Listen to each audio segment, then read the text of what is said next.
Simon & Schuster Audio presents Star Trek IX, Insurrection by J.M. Dillard. Read by Boyd Gaines. The morning of what would become the Day of Lightning began like all other spring days, cool first, then warmed by the rising sun.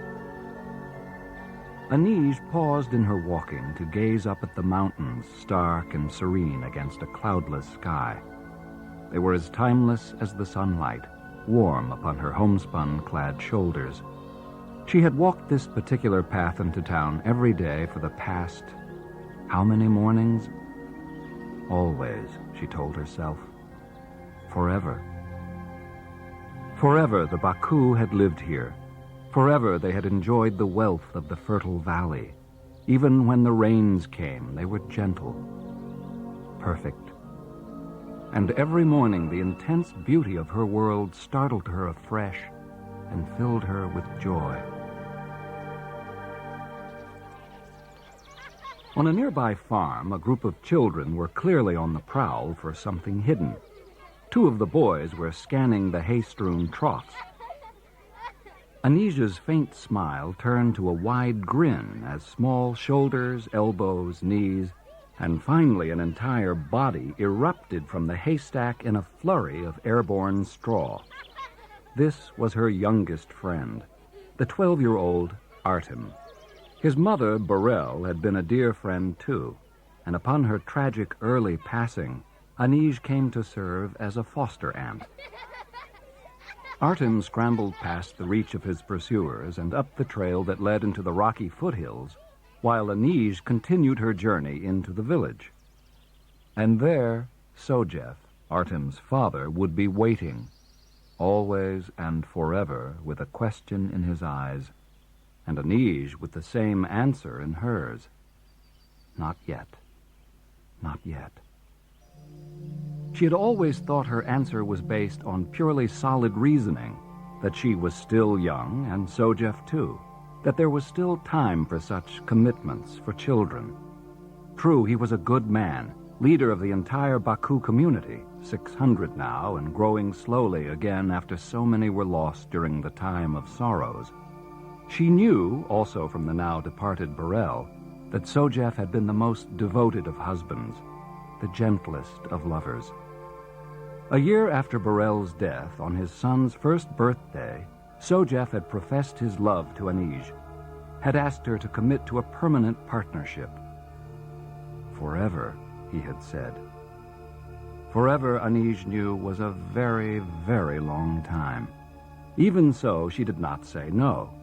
At the same time, she did not say yes. I don't know.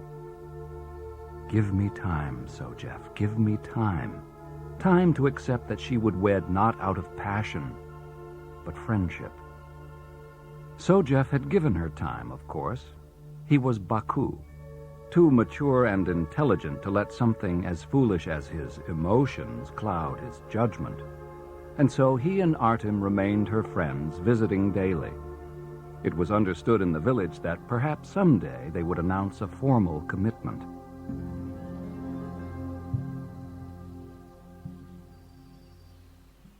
Anij drank in a long breath of cool morning air as she rounded a sharp curve in the path. The mountain that had blocked her view gave way suddenly to reveal the village square, encircled by the blooms of spring in dazzling shades of yellow, fuchsia, blue-violet.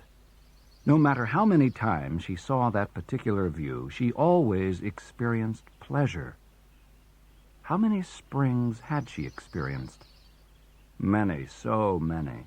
And while she had always been aesthetically moved by the season's heady beauty, she had always reacted with wisdom and restraint.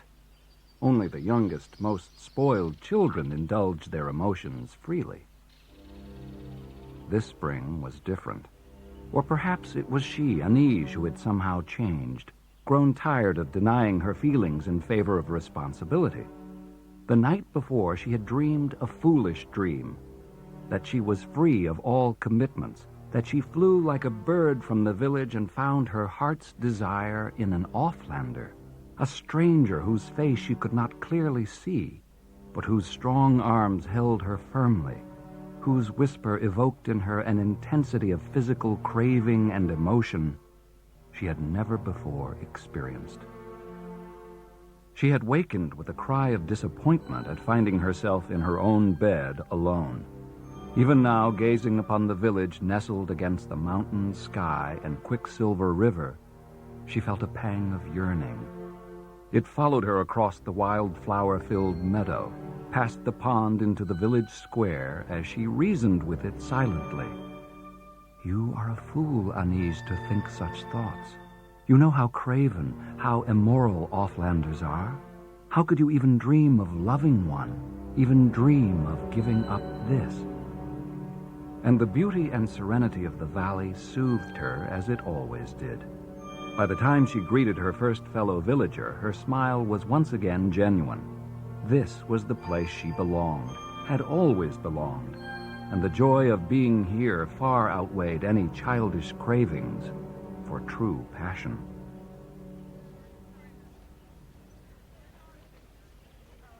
People had begun milling into the square. Some of the first merchants to arrive had already set up their stalls in the shade of a large rock face where the mountain met the village, and were displaying wares, homespun clothing, honey, medicinal herbs. And there, beside a market stall, stood Sojeth, dressed in plain homespun. Anise greeted him as she had every day for the past 11 years since his proposal, with a slight, knowing smile. She turned from him and headed for a produce stall.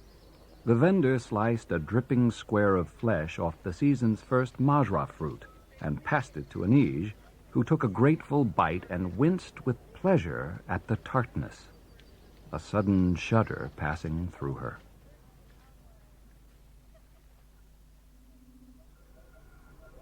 Within the rock face, behind the shields that rendered him invisible, Galatan watched as the Baku woman shuddered, then lifted her head and stared right at him. He gazed down at his monitor to assure himself that the shields were in perfect working order, and of course she could no more see him than she could see the uniformed Starfleet officer sitting beside Galatan at the console, or the other researchers hidden in the blind, or, for that matter, the other isolation-suited researchers milling around the village square, rendered invisible by the force field that appeared to Galatan as a bright red glow. She was, like all Baku, handsome, particularly so with her sun-bleached, close-cropped curls that framed delicate features, and those damnably ageless eyes. All the Baku had them, even the children, and for the umpteenth time that hour, Galatan found himself struggling to master his hatred and envy. Look at her, so casually wiping away the scarlet juice of the majra fruit from her chin, with that soft, unmarked skin. Galatan drew in a silent breath at its perfection. How radiant it was, how firm and unlined, while he and all his fellow Sona were old, irretrievably old and bound soon for death, their genes so damaged that there was no hope of progeny, of sons and daughters to remind their parents of the beauty of youth. Many of the Sona had already died. With none to replace them, they were an aged and dying race, destined for extinction within a decade, perhaps two. The mere sight of the Baku offended him and filled him with longing. Galatan paused to look at the Starfleet lieutenant beside him, a middle-aged human female with wrinkles beginning to appear. Any respectable Sona would have taken prompt action to have them removed, yet humans and most other Federation races tolerated wrinkling gracefully. Galatan's own facial skin was pulled taut, like a rotten melon about to split. Between the daily facial surgeries and the genetic damage, he was just beginning to develop the chronic algal growth all Sona dreaded, for it caused an unsightly dark green mottling just beneath the skin. Over time, it disintegrated layers of delicate tissue from the inside out. The sense of another warm body standing beside him drew his attention back to the present. Another Starfleet officer, this one an ensign, proffered a computer pad. Gallatin took the pad and glanced cursorily at the readings, then at the ensign, a young human male of Caucasian variety with skin an astounding fresh-scrubbed pink. How did the Sona appear to him? Grotesque and decadent, most likely, with stretched, bloodless skin and sumptuous, ornate robes augmented by precious jewels. Not that Gallatin considered his own dress excessive. It was not the Sona's fault that the entire known galaxy lacked any sense of style, or that Starfleet's designers adored the drab and unimaginative. A little gold-pressed latinum and onyx at the collar and shoulders, perhaps a large central ruby on the utility belt, just a few subtle changes here and there. Gallatin nodded to himself. Decadent. That is what they think we are. Decadent, decrepit, and dying. And at the sight of the ensign, and of the vibrant, unadorned beauty of the Baku woman, he knew they were right. He thrust the pad back at the ensign. Admiral Dougherty is waiting for this. Transmit it to the ship. Alert! Area 12! Gallatin watched as the Baku and their invisible observers turned toward the hills in astonishment. Sir, the android has entered. Gallatin lunged to the nearest comm panel. Report! We can't bring him down. He's a... Next to Gallatin, the pink-skinned ensign pointed, following the gaze of the startled Baku to the nearby foothills. Invisible to the villagers, a figure in a glowing isolation suit was running down the rock-strewn hills. Gallatin stepped toward the main view screen. Magnify!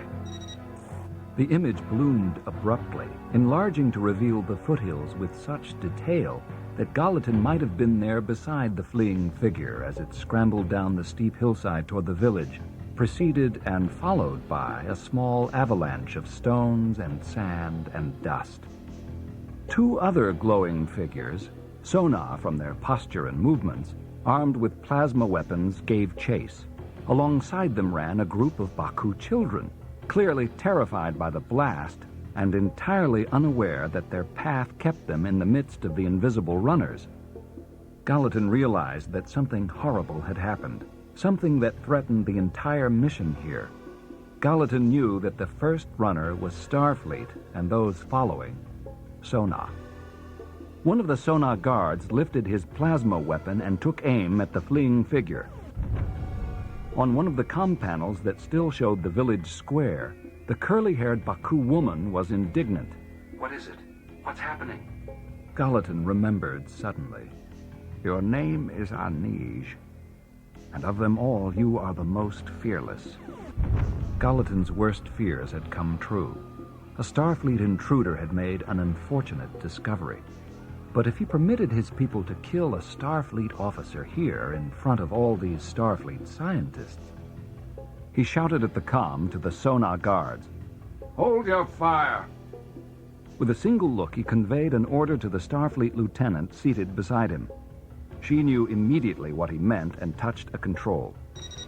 Base to Commander Data. Rerouting. Microhydraulic. Power distribution. Regulating. Thermal overload. On the view screen, the android ran, staggering toward the village square. Gallatin realized perhaps there was a way out after all, to destroy him gracefully without insulting Starfleet. The Starfleet lieutenant spoke again. Data, report to base immediately. Transferring positronic matrix functions. Engaging secondary protocols. As he ran, he lifted both gloved hands toward the neck of his helmet. The Starfleet ensign who had handed Gallatin the pad cried out in horror. He's trying to remove the headpiece. Gallatin tapped his own comm panel. All field units, intercept the android.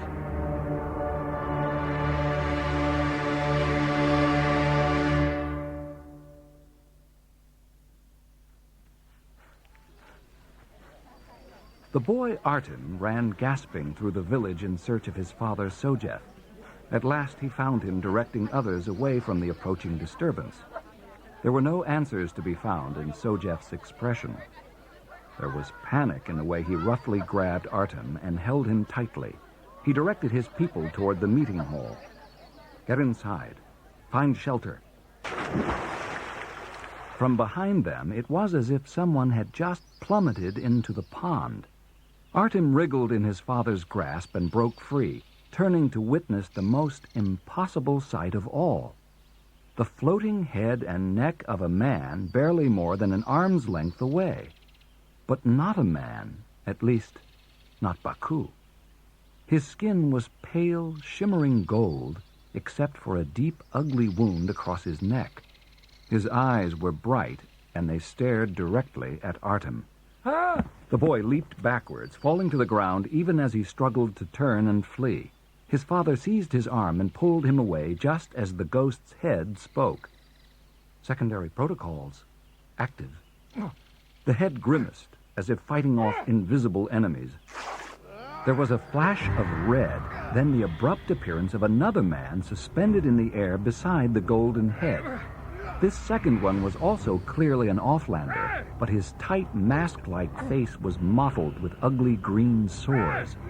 In the middle of the square, these two ghosts battled hand to hand. Artem watched as the mottled man rose into the air, then plummeted down headfirst to the ground.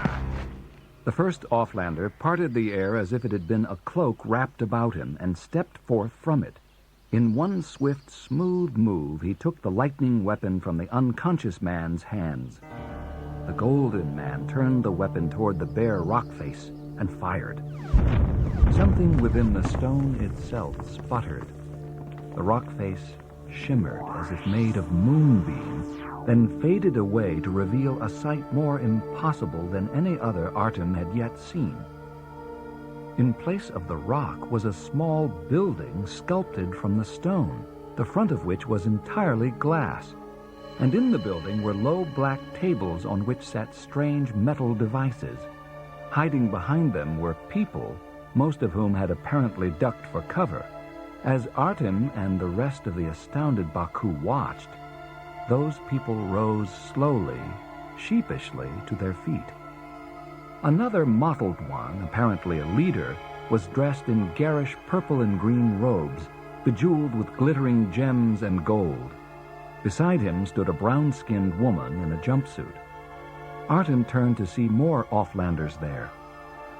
As for the golden ghost, he lowered his weapon and surveyed the results of his attack. The expression on his bland features was one of simple satisfaction.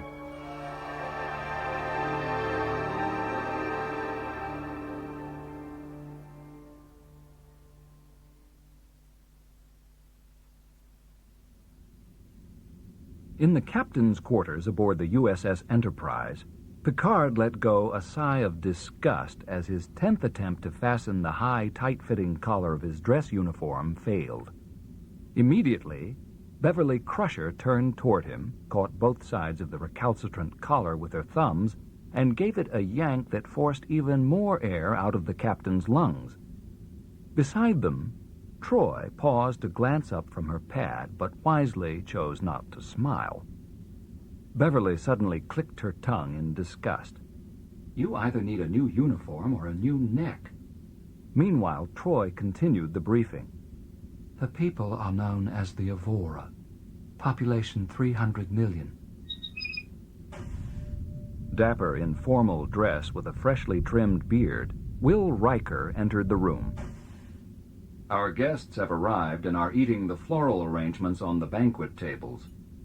Dismayed, Troy scanned her pad for information. Oh my God. Are they vegetarians? That's not in here. Bridge to Captain Picard. Picard immediately recognized the voice as that of Kel Perham, a brilliant young Trill recently assigned to the Enterprise. Yes, Ensign. Command wants to know our ETA at the Goran system. Picard frowned faintly at Riker. Command had been dumping missions on them fast and furious lately. This was just one more thing the captain hadn't had time to be briefed on yet. The Goran system? Riker showed no outward sign of frustration, but Picard sensed it all the same. Captain, they need us to mediate some territorial dispute. Picard sighed. So they need us to put out one more brush fire. Anyone remember when we used to be explorers? No one answered. In silence, they all filed onto a turbolift. Another voice filtered through Picard's communicator. LaForge to Picard. Captain, I need to talk to you before the reception. As Picard drew a breath to reply, the turbolift doors parted at the back entrance to the reception area. Picard suddenly found himself face to face with Commander Worf. Last Picard had heard, Worf still served on Deep Space Nine. Worf, what the hell are you doing here? The Klingon's stern expression lightened ever so slightly. I was at the Manzar colony installing a new defense perimeter when I heard the Enterprise was in this sector.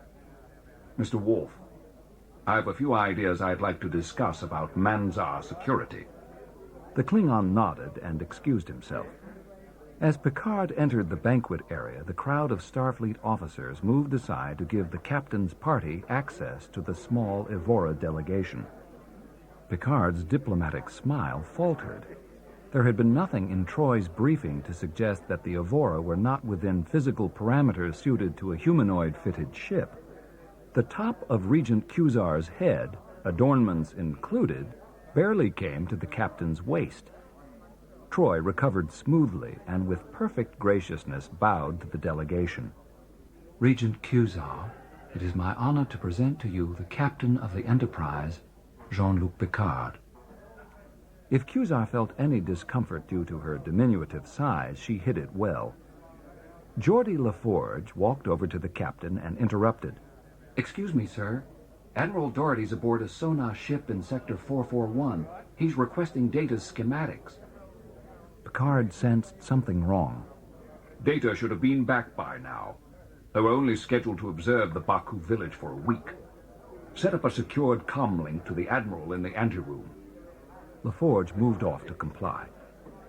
Dougherty's call may have caused Picard concern, but at least it provided rescue from polite conversation.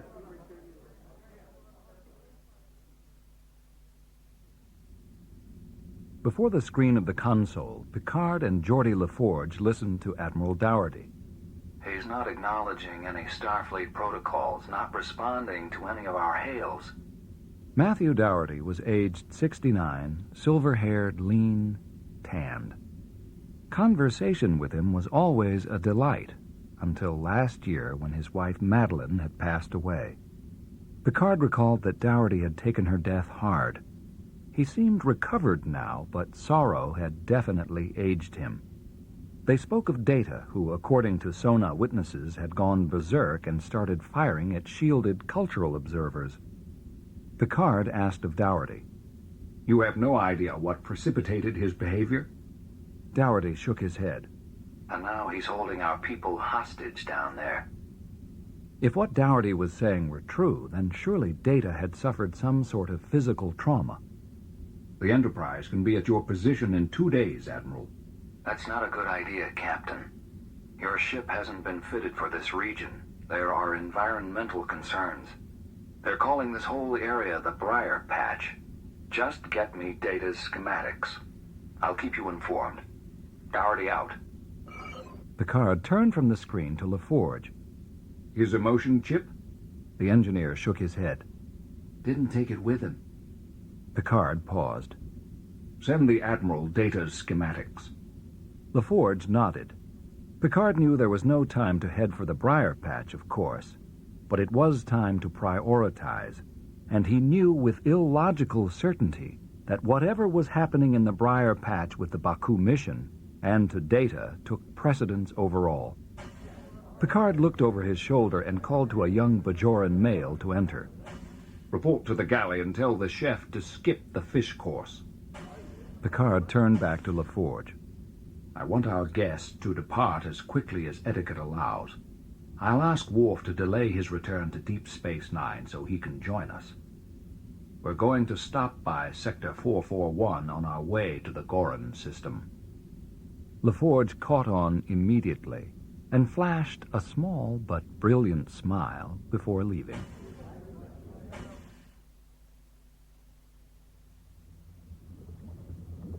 In the body enhancement facility aboard the sonar ship, Matthew Dougherty struggled to hide his disgust at Starfleet's new allies. The room smacked of an old 19th century Earth bordello brothel cum sickbay, with reclining sonar figures receiving transfusions of reportedly rejuvenating chemicals. It even had scantily clad women, clearly there as slaves and sex objects. He reminded himself that while he personally did not agree with the sonar that abject hedonism was a virtue, he was still bound to treat them civilly. Beside him, Ruafo, the sonar commander titled the Adar, lay back languidly and enjoyed the skilled attentions of a pair of female estheticians. Of all the sonar, Ruafo disgusted him most of all. Had Ruafo had his way, the sonar would simply have gone in with their plasma weapons and rounded up the Baku without the slightest consideration of the respect due sentient beings. At the moment, Ruafo was annoyed with the Admiral. I should never have let you talk me into the duck blind in the first place. Your Federation procedures have made this mission 10 times as difficult as it needed to be. Our procedures were in place to protect the planet's population from unnecessary risk. The sonar scoffed. 600 people. You want to avoid unnecessary risks? Next time, leave your android home. Dougherty bit his tongue to avoid answering sharply. Ruafo's group was even smaller than the Baku's, insignificant and unremarkable save for their reputation as petty criminals. Starfleet was dealing with them only because they now possessed a technology the Federation lacked. Bridge to Adar, Ruafo. We're approaching the planet. With a disinterested, jaded air, Ruafo signaled for the cosmeticians to finish, then pressed his comlink. Take us into high orbit. He rose, then turned to Dougherty, shifting from anger to hospitality as he proffered his now vacant chair. Lie down, Admiral. The girls will take 20 years off your face. Another time, Adar. Your self-restraint puzzles me, Admiral. You continue to deny yourself every benefit this mission has to offer. The deck beneath their feet suddenly shuddered. Dougherty had served his years as a captain and had not forgotten the sound and feel of a phaser blast. Ruafo glanced knowingly at Dougherty and was out the door and on the lift without a word. The instant Dougherty followed Ruafo onto the sonar bridge with its latinum-plated consoles and the Adar's fur-lined chair, the flashing purple alert lights hurt his eyes. On the main screen, the ringed planet of the Baku rotated lazily, half obscured by phenomena common to the briar patch, rose-colored plasma tendrils, and translucent mother-of-pearl gas clouds. Ruafo took his chair. Report. The entire bridge crew were either Tarlac or Eloran, save for 2 Sona officers, 1 male and 1 female. The male Sona, apparently Ruafo's number 1, replied quickly. Phaser blast. Unknown origin. Raise shields. Take us out of orbit. Dougherty knew that Ruafo was concerned about taking another hit. While the vessel's shields could probably afford another phaser blast, the dying race's technology was second to none. Every Sona Dougherty had ever met avoided even minor physical injury to an extreme degree. Indeed, the language had no word for death. It was referred to by euphemism only, and then in whispers, briefly, as if it were the most heinous crime. Before the death of his wife, Madeline, Dougherty, in his naive arrogance, would have thought them unnaturally phobic. Now he understood, and would do almost anything to help others avoid the same cruel pain. A Tarlac officer looked up from his console. Photon torpedoes. Brace for impact. The ship reeled. Dougherty held on, slipping only once to his knees. A quick glance at Ruafo showed the sonar in the grip of both terror and fury. as he clutched the arms of his command chair. It occurred to Dougherty that he might actually die here now. He was not naive enough to believe that he would join Madeline in some distant nebulous paradise. Nevertheless, dying now did not seem a bad thing. He was tired of loneliness, of grief. Abruptly, the blows ceased. The vessel has broken off pursuit, sir. A female Eloran stood, her face ghostly behind wisps of smoke. Visual contact. Dougherty caught sight of the ship as it sailed free of a semi-transparent gas cloud. That's our ship. The small Federation scout ship turned and sailed back toward the Baku planet's surface. Although its pilot could not be seen from the sonar vessel, Dougherty had no doubt as to his identity. The android, Commander Data.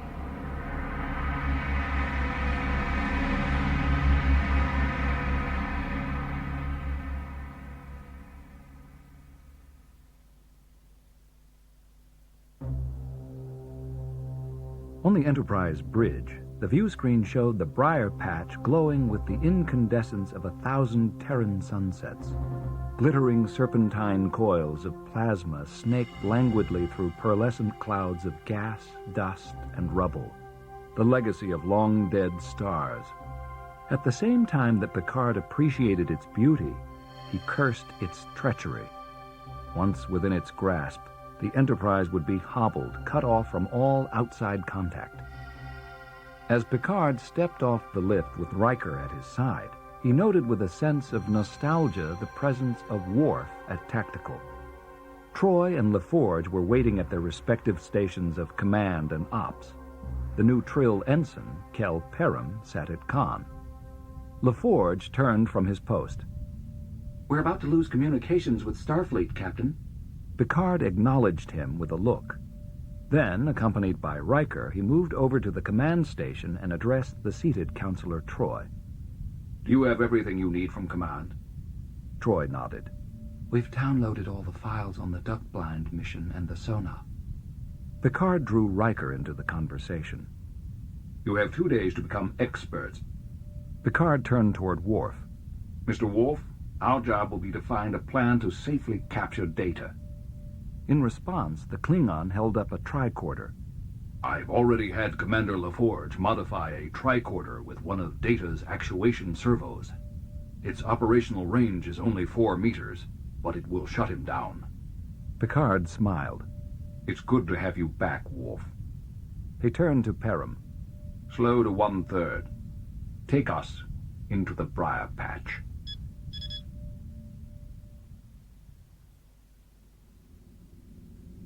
It was in the Enterprise library that Will Riker began to feel the first effects.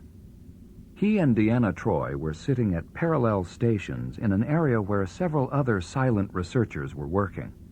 Deanna was briefing him on her discoveries, and for the first time in years, Riker was suddenly intoxicated by the scent of gardenias. What was she saying? Something about the sonar discovering the Baku planet 6 months ago. Turned out it's in Federation space, so they came to us to get approval for a sociological study. The Federation Council suggested it be a joint mission.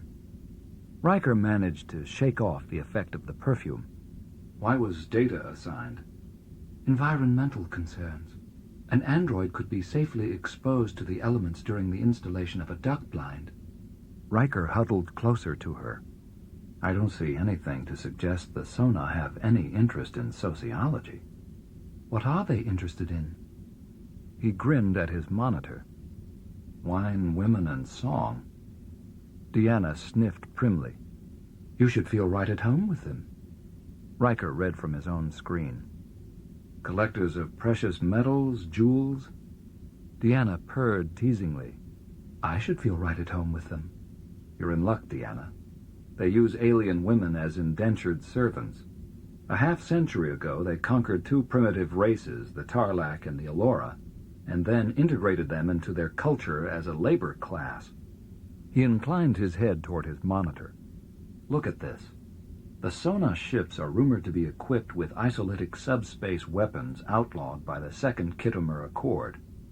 He continued to scan the information, but could not did not want to ignore, the delicious, goose-flesh-inducing way Deanna began to play with the hair at the nape of his neck. Something on the monitor caught his eye. It says here that some form of genetic anomaly has prevented the Sona from procreating. If that's true, they're a dying race. When he and Deanna had finished their mission there, he was in a panic to head for the safety of the bridge, before he forgot he was on duty and swept her off to his quarters.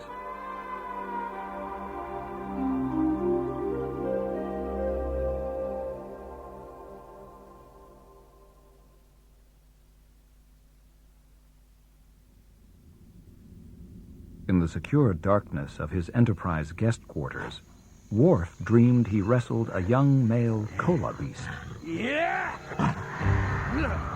The Klingon lay spread-eagled atop its muscular bulk, his knees digging into the tender spots that disabled its legs, his hands clutching its arms, his teeth pulling, ripping through the rock-hard muscle of its neck, searching for the one delicate area. At last he found it, an eye-sized soft spot of downy flesh. He bit into it, and blood, hot, bitter, salty, spurted against the roof of his mouth, onto his tongue, down his throat. He howled, intoxicated, and drank. When he had had his fill, his mouth and face dripping with the Kolar's wine-colored blood, he crawled off the beast and was suddenly overwhelmed with desire. He looked up at the sound of laughter, not mocking or amused, but victorious, and saw before him the long-dead Kalar, the mother of his son, now resurrected. How young she seemed, how strong and fiercely beautiful, how Klingon. She stood, arms akimbo, grinning slyly, and at the realization that she was seen, she laughed again and tossed her hair, as if daring him. So, I die, and all you can do is take up with measly, pale-skinned excuses for females. Betazoid, Trill. Do you remember what it is to love a real woman, a Klingon? Touch me gently, kiss me tenderly, and I'll tear your arms from their sockets. He reached for her. Bridge to Commander Worf. The realization that he had overslept pierced the veil of Worf's unconsciousness. Had Picard actually called him from the bridge? Worf, I don't know how they do it on Deep Space Nine, but on the Enterprise, we still report for duty on time. In reply, Worf rose swiftly in the darkness. His unthinkable sin of oversleeping troubled him, as did the inebriating surge of adrenaline and passion at the memory of the Kolar's blood in his mouth. He felt like a youth in the throes of adolescence. What was in the air aboard the Enterprise that he should feel so? On the bridge, meanwhile, Picard had already arrived at his own explanation. It was the mission to save Data and the clear sense of purpose that filled him with exceptional energy that morning. Lieutenant Daniels interrupted Picard's thoughts. Sir, the sonar ship with Admiral Doherty aboard has entered tracking range. Try to hail them, Lieutenant. Daniels complied as the bridge doors opened and a sheepish Worf entered, settling into the station as Daniels exited the bridge. Picard gave Worf a pointed sideways glance. On screen. Picard had been prepared, of course, by Riker and Troy's briefing on the Sonar's appearance and culture, as well as their less-than-ethical involvement with the drug and slave trade. The Sonar sitting next to Dougherty would be Ruafo, the Sonar commander, or Adar. He was around Dougherty's age. The skin of his face was pulled taut over the bone structure, giving him the appearance of a slightly startled skeleton. A large scar where the skin had apparently torn many times marred his forehead. Ruafo's eyes were old, mistrustful. As for Matthew Dougherty, he appeared ill at ease. His manner was far from cordial. Captain, I wasn't expecting you. Displeased the Admiral might be, but Picard knew him to be reasonable. Dougherty sighed deeply. Captain, I wish I had better news. Commander Data attacked us in the mission scout ship yesterday. Ruafo and I have decided to send in an assault team. Sir, Commander Worf and I have been working on several tactical plans. The Sona lunged forward in his latinum-plated chair with the fury of a coiled serpent. Your android has turned dangerously violent, Captain. He must be destroyed. Picard gave the Sona a steely look. If our first attempt to capture Data fails, I will terminate him. I should be the one to do it. I'm his captain. And his friend. Picard watched as Dougherty wavered, then made his decision. All right, Captain, you have 12 hours to retrieve your android and no more. Then I want you out of the Briar Patch. In the meantime, we'll be heading out to the perimeter to call for sonar reinforcements in case you fail. Remember, retrieve Data, then get out. Good luck. Dougherty out. The Admiral's image vanished abruptly, leaving Picard to wonder, what agreement did Starfleet, or Dougherty himself, have with the Sona that neither wanted the Enterprise to discover? And why were both worried about anyone else having contact with the planet?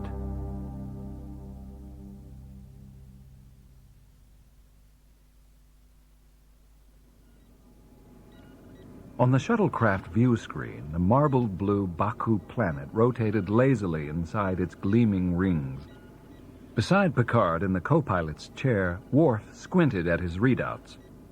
Sensors are not picking up any ships coming from the surface. Mr. Worf, transmit a wideband covariant signal. That'll get his attention. Suddenly, the small craft pitched leeward.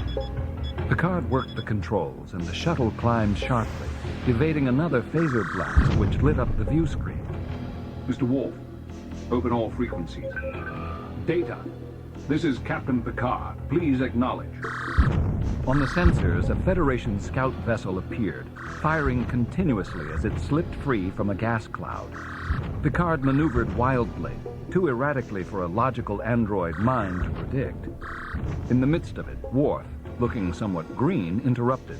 Sir, if we force a tachyon burst, it may force him to reset his shield harmonics.